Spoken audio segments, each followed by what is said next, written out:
Hello everyone, welcome back to my channel.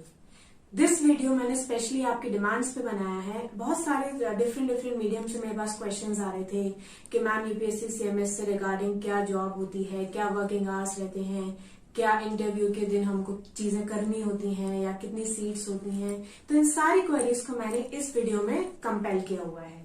तो इस video को एंड तक देखिएगा। आई गारंटी यू कि 18 डिफरेंट क्वेश्चंस आपके सभी तरह की क्वेरीज को क्लियरिफाई कर देंगे। सो प्लीज, अगर आपने सब्सक्राइब अभी तक नहीं किया है तो please subscribe my channel right now, जिससे आगे इसी तरह के इन्फॉर्मेटिव वीडियोस आप मिस ना करें। So let's start.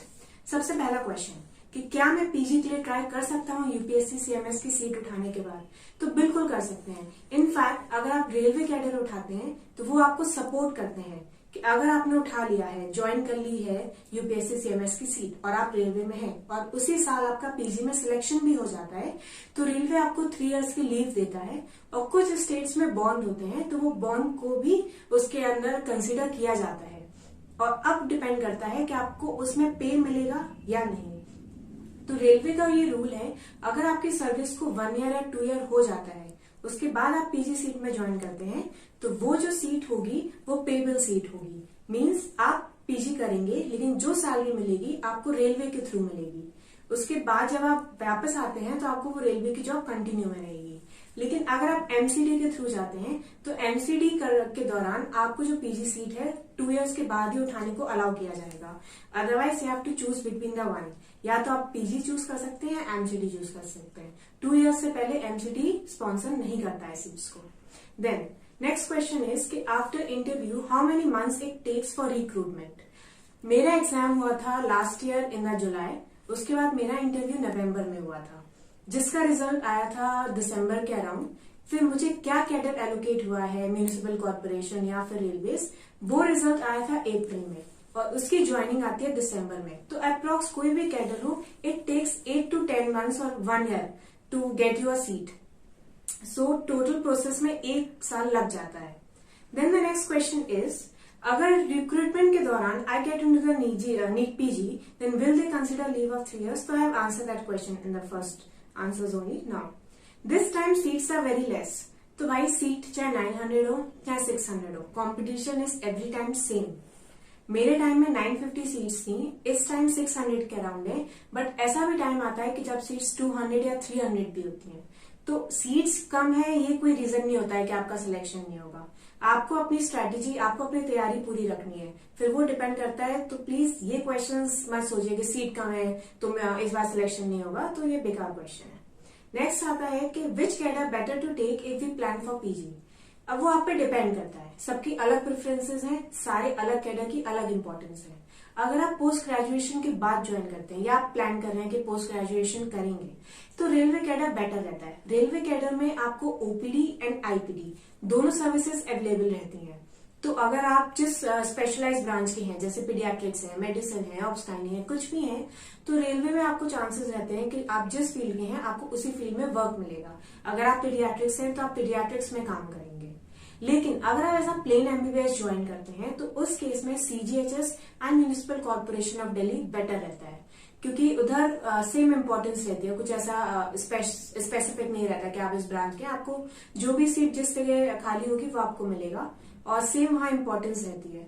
But railways में अगर आप पीजी के बाद जाते हैं तो थोड़ी सी आपका इंपॉर्टेंस, आपका रुतबा अलग रहता है। So choose according to that. नहीं what exactly is role of medical officer? अब आप सिलेक्ट हो जाते हैं, फिर आपका काम क्या रहेगा? आप डॉक्टर हैं, डॉक्टर का काम ही करेंगे, चाहे आप सीजीएचएस जाएं, म्यूनिसिपल कॉर्पोरेशन ऑफ दिल्ली जाएं, चाहे आप रेलवे जाएं। आपका काम है पेशेंट्स देखना, ओपीडी संभालना, आईपीडी संभालना। सीजीएचएस में आईपीडी की फैसिलिटीज नहीं होती है, ओपीडी होती है। Then the question is what you should answer in interview about choosing between NEET PG over UPSC CMS? Definitely हर कोई नीट पीजी चूज करना चाहता है, तो आप बोल सकते हैं कि सर यूपीएससी में सिलेक्शन हो भी जाता है तो भी मैं नीट पीजी की तैयारी करूंगा और मैं नीट पीजी में सिलेक्ट होके ही ज्वाइन करना चाहता हूँ या बाद में कंटिन्यू करूंगा, जिससे मैं अपनी सर्विसेज बेटर दे सकूं। अगर मैं पीजी कर लेता हूं तो मैं बेटर क्वालिफाइड हूँ और बेटर मेरे में नॉलेज होगी, तो मैं बेटर तरीके से सर्व कर पाऊंगा।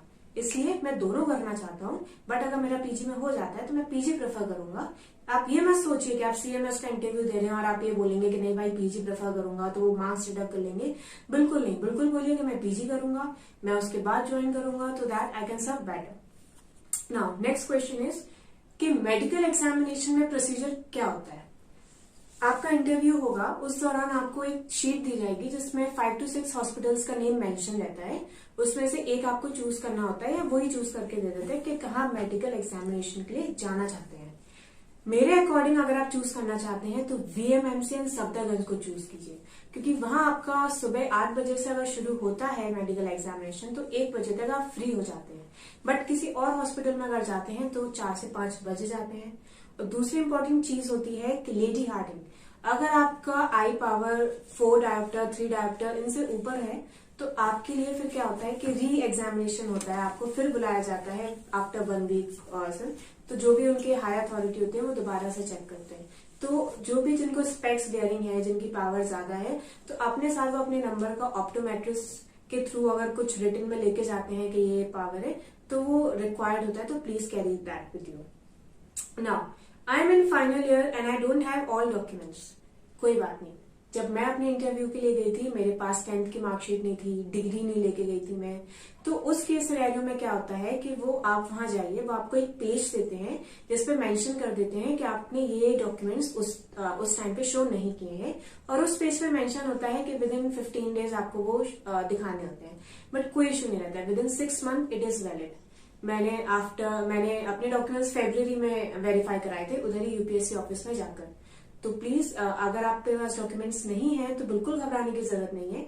आप वहां जाइए, कुछ भी नहीं है तो भी आपका चलेगा, तो आप जाइए और वो with in 6 month but definitely अपने डॉक्यूमेंट शुरू करा दीजिए चेक कराना, क्योंकि अगर आप नहीं शो कराएंगे तो आपका जो सिलेक्शन होता है वो प्रोविजनल होता है, और जो उसी वक्त सारे डॉक्यूमेंट शो कर देता है, उसी दौरान मेडिकल एग्जामिनेशन भी करा लेता है, तो उसका जो सिलेक्शन होता है प्रोविजनल लिस्ट में नहीं आता है, डायरेक्ट उसका रिक्रूटमेंट होता है। फिर ना कुछ लोग पूछेंगे कि जैसे उनका फ्राइडे के दिन अगर इंटरव्यू होता है, सैटरडे संडे ऑफ रहता है, फिर आपका जो मेडिकल एग्जामिनेशन होगा वो मंडे को होगा, तो उस केस में कुछ लोग होते हैं जो रुकना प्रेफर नहीं करते हैं, तो भी कोई जरूरत नहीं है। मेरा भी फ्राइडे को था तो मैंने मेडिकल एग्जामिनेशन ऑन स्पॉट नहीं कराया था। अगर आपका सिलेक्शन हो जाता है, इंटरव्यू भी क्वालिफाई कर देते हैं, फिर जो भी आपको जहां भी अलॉटमेंट मिलेगा उसके बाद भी मेडिकल एग्जामिनेशन हो सकता है। अदरवाइज क्या होता है कि जो नॉर्मल वर्किंग डेज होते हैं जैसे मंडे ट्यूसडे, तो मेडिकल एग्जामिनेशन नेक्स्ट डे का मिल जाता है, बट जिनका इंटरव्यू फ्राइडे को होता है वो अपना मेडिकल एग्जामिनेशन मंडे तक उनको रोकना होता है, तो वो थोड़ा सा वहां इश्यू हो जाता है। Next question, what all questions are asked in interview. तो घबराने की जरूरत नहीं है। मेरा जो एक और अपकमिंग वीडियो है उसमें मैंने सिर्फ क्वेश्चन टाइपिंग में सारे लिख दिए हैं। आई गारंटी यू कि अगर 10 क्वेश्चन पूछे जाएंगे तो 9 क्वेश्चन उसमें से ही होंगे। सारे सब्जेक्ट्स के, आईएएस के, सबके मैंने कंपाइल करके उसमें लिखे हुए हैं, so do watch that video. Now next question is कि please clarify about salary. In previous video I said 1.20, but मैं उसको करेक्ट करना चाहूंगी, इट्स 1.02, 1,02,000 रुपए, जिसमें से मैंने कुछ भी अभी इनकम टैक्स वगैरह कुछ भी डिडक्ट नहीं किया हुआ है। अगर आप सब डिडक्ट कर देते हैं जितना भी कटता है तो 85,000 to 90,000 इन हैंड आता है।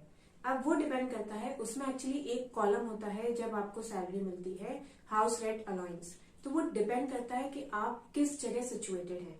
अगर आप सपोज मेट्रो सिटीज में है तो जो आपकी सैलरी होती है ग्रॉस 56,000, तो उसका 24% आपको हाउस रेंट अलाउंस मिलता है। उसी तरीके से भोपाल जैसे 2 सिटीज में अगर आप तो 16%, और अगर स्मॉल सिटीज में है तो 8%। यहाँ से भी सैलरी वेरी कर जाती है बहुत सारे लोगों की, तो डिपेंड्स कि आप किस जगह आपको अलॉट हुई है जगह। Now the next question is कि I am current PG resident, so am I eligible.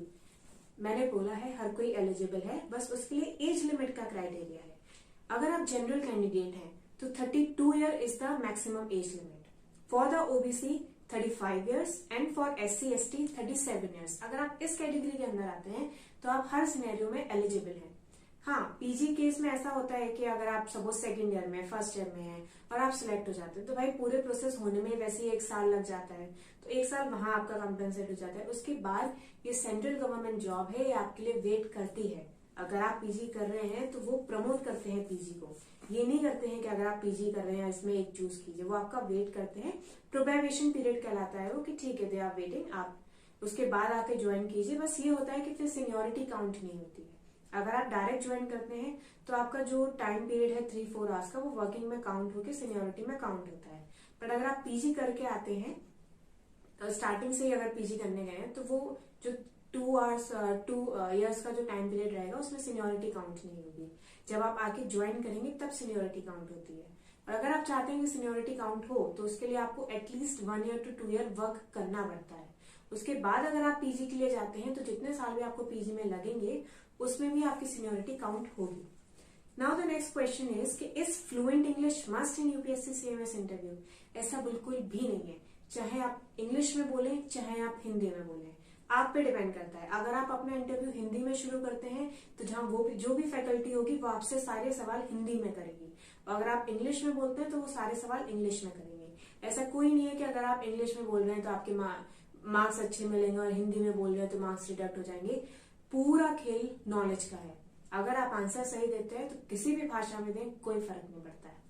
Now the next question is कि क्या वर्किंग आवर्स रहेंगे? अगर आप रेलवेज में जाते हैं तो रेलवे में जो जॉब है वो 9 to 5 की होती है। वहां पे क्या होता है, इसके अलावा 9 to 5 में एक ARM होता है, railway accident relief medical van. उसमें क्या होता है कि कभी भी रेलवे में कभी कुछ हादसा हो जाता है तो जो ऑन डॉक्टर ड्यूटी पे रहेगा उसको तो 20 मिनट्स के अंदर वहां रीच करना ही होता है। इसके अलावा भी जो मेडिकल टीम वहां एलोकेट होती है उन सबको वहां रीच करना होता है। तो इमरजेंसीज के चांसेस ज्यादा होते हैं रेलवेज में। इसके अलावा अगर आप CGHS चाहें तो वहां जो वर्किंग आवर्स होते हैं वो 8 to 2 के होते हैं। 8 to 2 के बाद आप पूरे दिन फ्री हैं। उसके बाद आप कहाँ हो क्या हो किसी को कोई मतलब नहीं, just want 82 hours from you. इसके अलावा MCD में जो वर्किंग आवर्स रहते हैं वो 9 to 3 रहते हैं, और इन तीनों ही केस में सैटरडे हाफ डे रहता है और संडे छुट्टी रहती है। इसके अलावा जो भी गवर्नमेंट हॉलीडेज हैं वो मिलते हैं। इसके अलावा अगर आप maternity leave, child care leave, study leave, PG के लिए जो मैंने बताया, अगर आप बाद में जाते हैं फुल सैलरी के साथ, सब सारी फैसिलिटीज अवेलेबल होती है सब रेलवे, MCD, CGHS सब जगह। नेक्स्ट क्वेश्चन इज कि करंट अफेयर्स पूछे जाते हैं? बिल्कुल नहीं पूछे जाते हैं। IAS ऑफिसर आपसे बेसिक क्वेश्चन करेगा, बाकी जो मेडिकल टीम है वो आपसे मेडिकल से संबंधित क्वेश्चन करेगी। करंट अफेयर्स पढ़ने की कोई जरूरत नहीं है। नाउ ट्रेवलिंग लाइन, सबसे इंपॉर्टेंट चीज। आप जहां से भी ट्रेवल करके आ रहे हैं, चाहे केरला से दिल्ली जाएं, चाहे भोपाल से दिल्ली जाएं, किधर से भी दिल्ली के जाएं, आपको अपने साथ टिकट कैरी करना है। फोन में भी टिकट हो सकते हैं या वैसे जो रियल में टिकट होते हैं वैसे। आपको वहां जाके स्पेसिफिक पूछना है कि भाई ट्रैवलिंग अलाउंस किधर मिलता है, क्योंकि आप जहां से भी टिकट होंगे आपको आने के और जाने के दोनों को पैसे आपको दिए जाते हैं। स्लीपर क्लास के, आप AC से आए, फ्लाइट से आए, उनको कोई मतलब नहीं। अगर आप फ्लाइट से भी ट्रैवल करते हैं तो भी आप बताइए कि भाई हम यहाँ से यहाँ ट्रैवल करके आए हैं, तो एक स्लीपर क्लास के जो भी अमाउंट बनता है ट्रेन से अगर आप ट्रैवल करते हैं तो जो एक बेसिक अमाउंट होता है वो आपको मिल जाता है। इन माय केस मैंने भोपाल टू दिल्ली ट्रेवल किया था, तो 450 आने के और 450 जाने के अराउंड 850 to 900 मुझे दिए गए थे। तो प्लीज वो लेना ट्रेवलिंग अलाउंस, अगर वहां आपको नहीं बताया जाता तो भी आप पूछना। नाउ व्हाट्स द डिफरेंस कि अगर मैं ऐसा प्लेन MBBS ज्वाइन करती हूँ या पीजी के बाद ज्वाइन करती हूँ? थोड़ा डिफरेंस तो होता है। अगर आप रेलवेज में जाते हैं, अगर आप MBBS में हो तो जहां भी जिस तरीके की सीट खाली होगी आपको वहां भेज दिया जाएगा। रेलवे में भी 4 तरीके की चीजें होती हैं। एक होता है कि हाई लेवल पे, डिस्ट्रिक्ट लेवल पे सब, एक होता है सब डिविजनल, एक उससे नीचे भी पेरीफेरी पे चीजें होती है। तो अगर आप MBBS हैं तो आपको पेरीफेरी, सब डिविजनल यहाँ प्रेफर किया जाता है। और अगर आप पोस्ट ग्रेजुएशन तो कोशिश करते हैं कि आपको आपकी ब्रांच मिले, तो उसके लिए वो डिविजनल या उससे बड़ी जो, लेकिन तभी मिलता है अगर वैकेंसी वहां खाली हो। अगर वहां वैकेंसी खाली नहीं है, भले आप पोस्ट ग्रेजुएट हो तो भी आपको सब डिविजनल मिल सकता है। लेकिन MCD, CGHS है, इस तरह का कोई ज्यादा डिफरेंस नहीं होता है। वहां डिस्पेंसरीज होती हैं इन द CGHS केस, तो वहां पे चाहे आप MBBS जाओ चाहे पोस्ट ग्रेजुएट जाओ, पोस्ट ग्रेजुएट तो इक्वल ही इंपॉर्टेंस दी जाती है। Now the last question is कि मैम हमको वहां क्या क्या डॉक्यूमेंट्स रिक्वायर्ड होंगे? DAF, e summon, hall ticket, photo, 10th to 12th marksheet, internship completion certificate, prof marksheets, degree, MBBS, caste certificate, ये सब आपको वहां लगेंगे। तो अगर आपके पास है इसमें से अगर सारी चीज है तो अच्छी बात है, अगर नहीं है तो मैंने आपको बताया है कि घबराने की जरूरत नहीं है। थोड़ा सा मैं स्पेसिफिक यहाँ रेलवे के बारे में बताना चाहूंगी कि रेलवे में जो रहता है, जो मैंने बोला था कि 9 to 5 वर्किंग आवर्स रहते हैं, तो उसमें 9 to 1 रहेगा, फिर 1 to 3 ब्रेक होता है, फिर 3 to 5 आपको वर्क करना होता है। थोड़ा सा डिसिप्लिन और स्ट्रिक्ट डिपार्टमेंट होता है रेलवे। वहां ऐसी फ्लेक्सिबिलिटी नहीं होती जो आपको सीजीएचएस में मिलती है। और सीजीएचएस में आप फ्लेक्सिबल जॉब रहते हैं, वहां पे आप, मैंने बोला है कि अगर वर्किंग आवर्स ओवर हो जाते हैं 8 to 2, फिर आपको कोई भी, आप किसी चीज के लिए बाउंड नहीं है, उसके बाद आपको जो करना है कर सकते हो। बट इन रेलवेज आपकी ड्यूटी ज्यादा रहेंगी, थोड़ी सी हेक्टिक लाइफ रहेगी, तो रेलवेज के साथ के but railway has an advantage कि उसमें जो सैलरी आती है वो मंथली टाइमली आती है।